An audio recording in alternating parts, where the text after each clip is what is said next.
Madame Tellier-Polian, vous vouliez... Tailler, comme le verbe tailler. Tailler, ce que vous alors, faites dans tailler, les, dans les pardon. droits sociaux. Voilà. Très bien. Monsieur le rapporteur, chers collègues, vous vous attaquez à un droit fondamental dans notre pays, alors que nous pourrions débattre pouvoir d'achat, conditions de travail, salaire, temps de travail et autres sujets ô combien importants pour les Françaises et les Français. Mais dans votre niche, vous préférez, je dirais, tout mettre en œuvre pour diminuer les droits des salariés. Hier, en commission des affaires sociales, il y avait une proposition de loi pour rogner sur le 1er mai. Ce matin, une autre pour remettre en cause le droit de grève. On voit bien votre programme. Vous embrassez celui de l'extrême droite en vous attaquant aux libertés syndicales, dans un contexte où celles-ci sont déjà attaquées.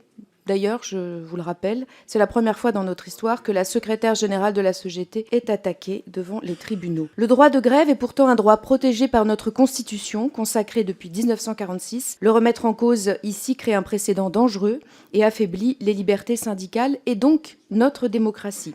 Et puis sur la façon de faire, de manière autoritaire, sans aucune concertation préalable.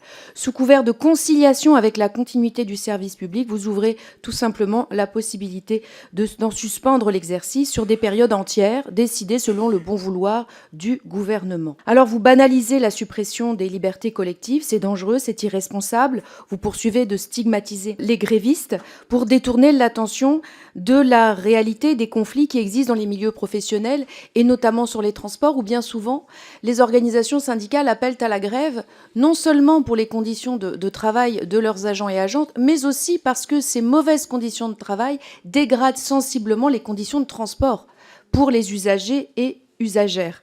Améliorer les conditions de travail dans les transports, c'est une nécessité pour garantir un service public sûr, fiable et humain. Au lieu de renforcer ces moyens, vous faites le choix de restreindre encore davantage l'exercice du droit de grève. Les usagers, vous le savez, ont davantage besoin qu'on investisse dans les transports pour améliorer leur maillage, leur confort, leur régularité, plutôt que de limiter le droit de grève de leurs salariés. Vous cherchez à casser le thermomètre, mais la température dans les transports reste pourtant bien haute.